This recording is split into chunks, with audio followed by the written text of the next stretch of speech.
This here is called a groundhog steel.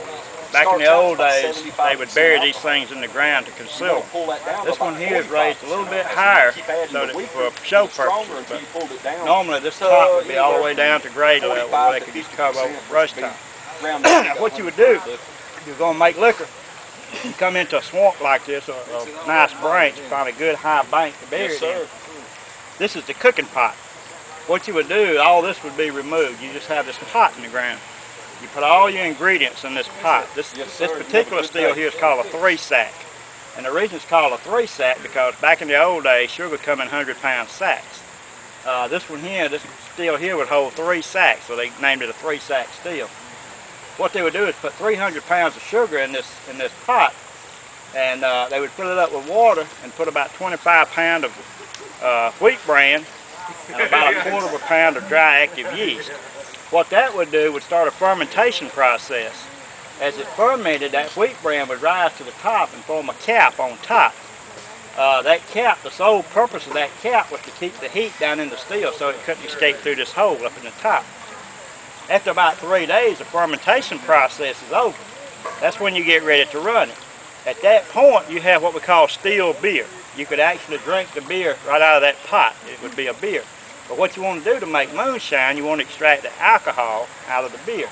So what you would do is take a 55-gallon barrel like this one and remove one of the heads, make it hollow up in there. That thing slides right down into the hole of that pot.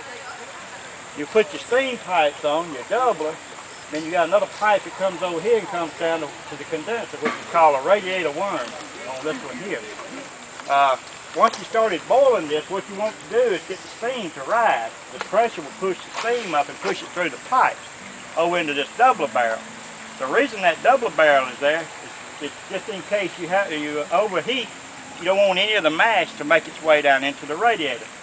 So what they would do, they would put a barrel on here like this so that all the solid material would fall to the bottom. The steam would then rise back up, come through the pipe and down into the condenser, which is the radiator worm. Once that steam gets down in that worm in that cold water, it liquefies it. It brings it back to a liquid. And that's where you get the moonshine from.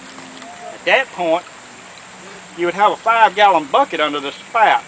As it filled up, each time that bucket filled up, you pour it over in that proof barrel over there. And the reason for that, when this thing first starts running, it's going to run about 140, 145 proof.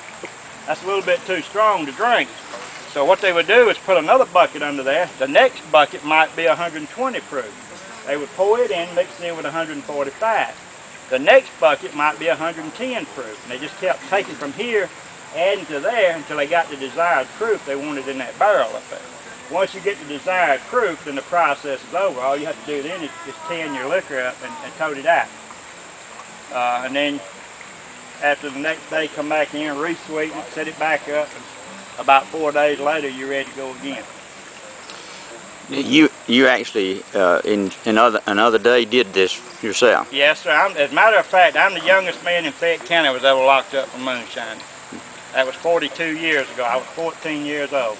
Is that right? And I got locked up for it. Is this something passed on from the family? My grandfather made liquor, my father made it, and I made it. And I quit making about 1988. Was the last I actually made for production. I still make a little bit for my own personal use. Don't want to get into that, but yeah, the last production still was in 1988. Making a lot of liquor, we were moving about 2,000 to 3,000 gallons a week. Believe it or not, wow. We were selling that much liquor. But back then we were only getting like $2 and $3 a gallon for it. Now, today, if you get a good gallon of liquor, real good liquor, you're going to pay around $100 a gallon for it. But we moved a lot of it for $2 and $3 a gallon. It kind of slowed down in the 70s.